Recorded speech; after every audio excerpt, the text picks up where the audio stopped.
Buenos días, acá en Nueva York son las 6:15 de la mañana, así que, perdón, estoy mintiendo, estamos una hora más, son las 7:15 de la mañana.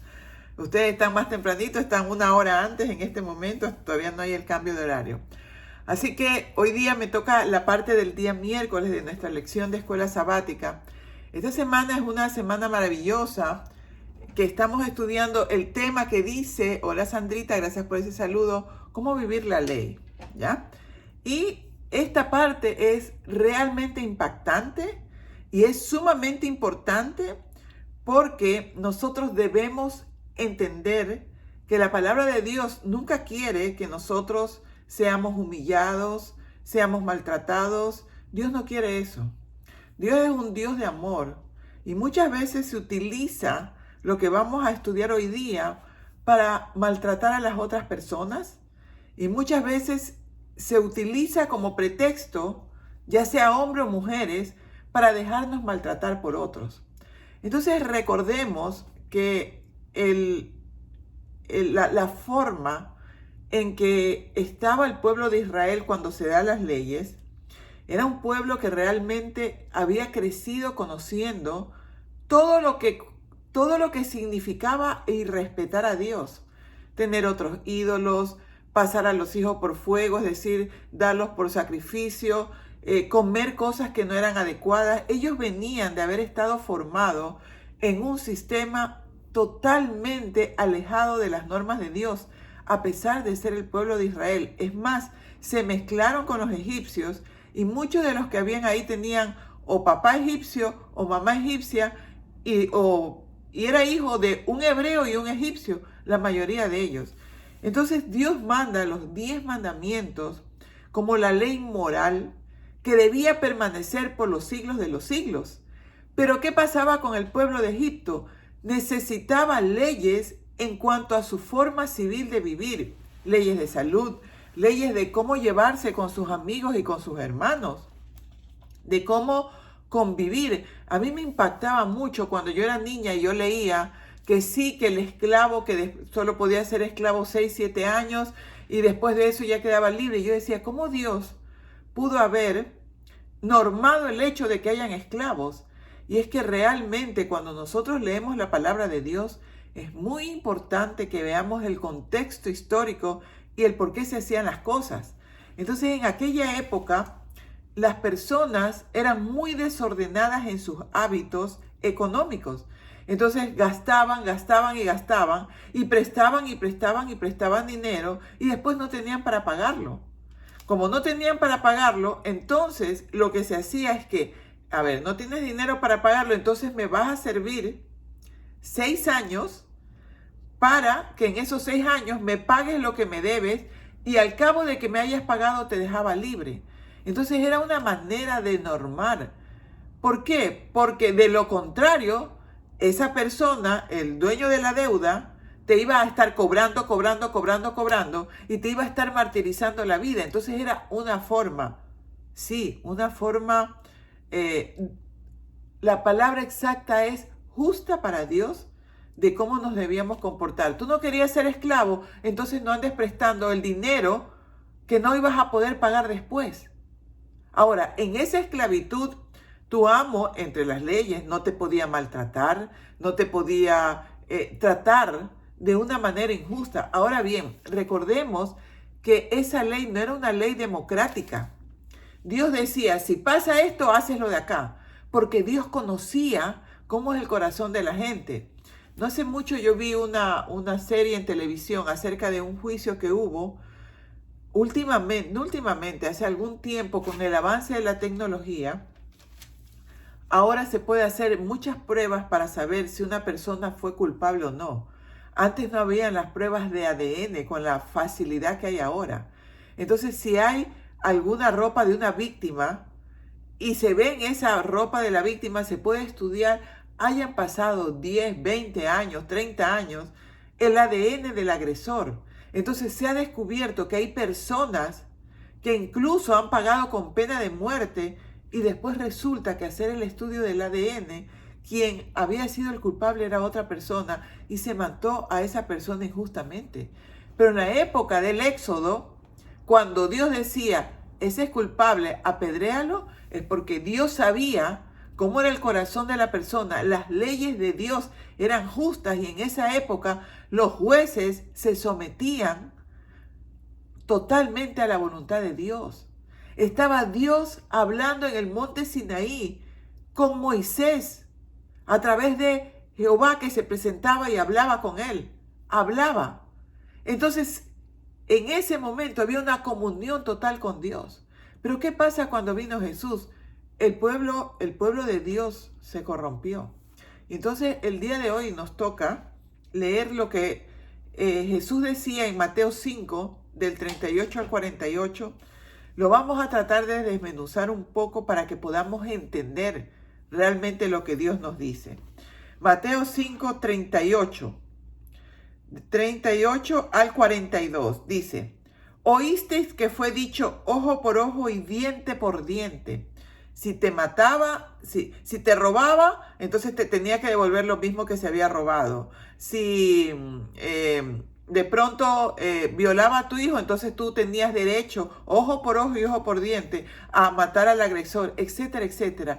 Una ley durísima, porque ellos no entendían de otra manera. Entonces dice, oísteis que fue dicho ojo por ojo y diente por diente. ¿Y qué dice Jesús? Pero yo os digo, no resistáis al malo, antes a cualquiera que te hiera en la mejilla derecha, vuélvele también la otra. Y al que quiera ponerte a pleito y quitarte la túnica, déjale también la capa. Y cualquiera que te obligue a llevar carga por una milla, ve con él 2. Y al que te pida, dale, y al que te quiera tomar de ti prestado, no se rehuses. Estos versículos son muchas veces usados, incluso para el maltrato intrafamiliar. Si tu marido te pega en una mejilla, entonces ponle la otra mejilla. Hermanos, no saquemos las cosas de contexto. Dios no te va a pedir que tú seas humillado y tú seas maltratado. Dios te dice que tú ames al prójimo como a ti mismo. Entonces lo que te está diciendo aquí es que no tomes la venganza por tus manos. Es increíble como el pueblo de Israel, sus grandes batallas, no tuvo que hacer nada. En los muros de Jericó solo tocaban la trompeta, no me acuerdo bien cómo se llama el instrumento que ellos tocaban, y se cayeron las murallas. Dios, cuando el pueblo de Israel iba a pasar por el Mar Rojo, ¿qué hizo el pueblo de Israel? ¿Hizo un puente? No, el pueblo de Israel se esperó, Moisés alzó la vara y el mar se abrió. Entonces lo que te está diciendo aquí Jesús es que no te vengues por tus propias manos. Esas leyes de vengarte por tus propias manos eran cosas que Dios ponía en el corazón de la gente, porque la justicia de Dios nosotros no la podemos entender. Para Dios no es pecado quitar la vida. Pecado para quitar la vida es para nosotros. Entonces en estos versículos Jesús está diciendo, no te tomes la venganza por tus propias manos. Si alguien te hace daño, ora por esa persona. Ora por esa persona. Si no te está diciendo, y si te pega, las personas lo toman literal, pon la otra mejilla. No, lo que te está diciendo no es esto y esto, no. Si te hace daño, devuélvele bien. No hables mal de esa persona. No te llenes de rencor.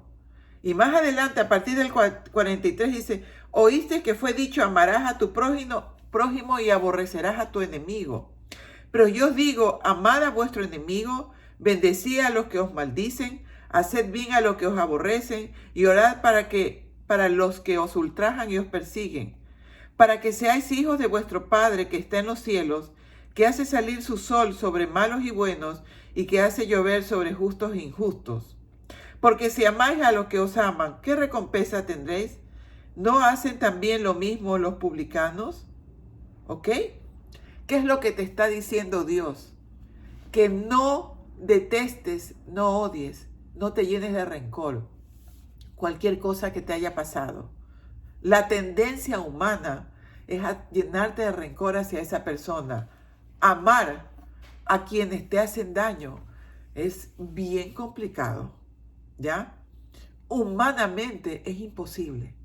Que tú ames a quien te hizo daño, aquel hermano de la iglesia que habla mal de ti. El otro día alguien me decía, ¿Cómo hago para que ese hermano de la iglesia, cuando me viene a hablar mal de otras personas, yo lo pare y yo le diga que no me hable mal? Y yo me quedé boquiabierta. ¿Cómo que qué hago? Cuando vengan a hablarte mal de alguien, dile, por favor, estamos en la casa de Dios. Si tú tienes algo contra esa persona o tú has visto, díselo a esa persona mismo. Y una vez que tú se lo digas a esa persona, si esa persona sigue haciendo daño, bueno, pues entonces llama a un testigo. Sigue el protocolo de la iglesia. Hay normas. Dios puso en esa época, Dios mandó unas leyes civiles porque no había sentido de la moral. Unas leyes de salud, ¿ya? Mediante las cuales tú no podías comer zorro, tú no podías comer murciélago, tú no podías comer ratón, etcétera, etcétera. Leyes de la salud que hasta ahora son válidas. Pero habían ciertas leyes rituales como matar al corderito que representaba Cristo que iba a venir al mundo. Y esas leyes rituales, el pueblo hebreo lo fue trasladando a tal punto que cuando vino Jesús, habían tantas, pero tantas leyes que sí, que cumplían un cometido, pero que muchas veces hacían que esos 10 mandamientos que Dios puso fueran una carga. Guardar el día sábado era una cosa horrenda y terrible. Por eso cuando Constantino, de la noche a la mañana, se hace cristiano, ¿verdad? Entonces hace que el día domingo sea un día de fiesta fabuloso, que era el día de adoración al Dios Sol, y hace que el día sábado sea un día tan cargado y tan pesado, y pues las personas preferían estar en día domingo que en día sábado, no entendiendo que el sábado es un día maravilloso en el cual tú te desconectas absolutamente de todos tus problemas y tú te pones en una paz y una armonía y le dejas a Dios todos tus problemas. Mis queridos hermanos, estos versículos del día de hoy, de Mateo 5, del 38 al 48, tienen que ver con el hecho de que la venganza es del Señor. Jamás te vengues tú. En el Antiguo Testamento, Dios daba las órdenes directamente. La justicia humana es como trapo de inmundicia. ¿Cuánta justicia en realidad es una injusticia? ¿Cuántas veces vienen y te vienen con un chisme y en base a ese chisme le tomas fastidio a un hermano, te cae mal el pastor? Cuídate de criticar a los dirigentes de la iglesia, porque si los dirigentes de la iglesia están ahí, es por algo. Pero tengamos el criterio suficiente de que si estamos viendo cosas inmorales, el pastor no es un Dios. Los dirigentes de la iglesia no son dioses. De nosotros poder tener la valentía de hablar de frente, pero con respeto y orando siempre, porque aquella persona que obra mal, aquella persona que abusa de su cargo de poder, ay, ay, ay de esa persona, ay, ay, ay del que se mete con los hijos de Dios, de aquel que confía en una autoridad y esa autoridad abusa. Pero nosotros no nos venguemos, dejemos ser a Dios Dios. Dios dice, permaneced quietos y reconoced que yo soy Dios. Todas esas leyes, lo único que hacían era ampliar el decálogo, los 10 mandamientos. Pero tienes que tener la sabiduría y el criterio para pedirle a Dios que no hagamos traducciones literales de cosas que no tienen lógica. Yo les digo una cosa, realmente estudiar los comentarios bíblicos, realmente escuchar, te puede dar a ti el criterio de saber cómo te debes comportar en los tiempos actuales. Pero escucha a aquella persona que puede hacer un comentario y fíjate en la vida personal que tiene, porque por sus frutos los conoceréis. Si es una persona que tú ves que, en el caso de los hombres, que tú ves que su mujer es una mujer infeliz y sus pobres hijos están mal, o ves a mujeres que se pasan todo el día sirviendo en la iglesia, pero que nos saludan, que se creen mejores que otros porque sirven en la iglesia, que se creen mejores que otros porque son más viejos en la fe. No, hermanos, eso no es dar un testimonio de lo que es ser cristiano. El estudio del Éxodo, como estamos estudiando, es un libro maravilloso, que coincide con el año bíblico en el cual también estamos estudiando cómo el pueblo de Israel atravesó el desierto.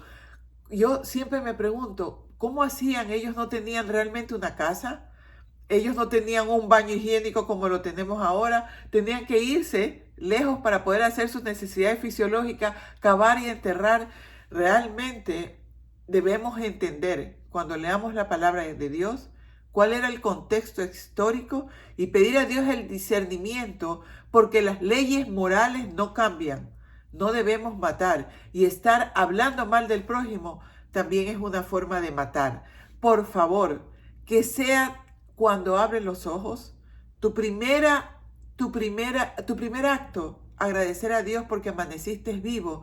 Tu segundo acto, ponerte a estudiar su palabra para que puedas tener la sabiduría y el discernimiento que solo Dios da. Muchas gracias, mis hermanos, por su invitación. Ha sido un gusto estar con ustedes.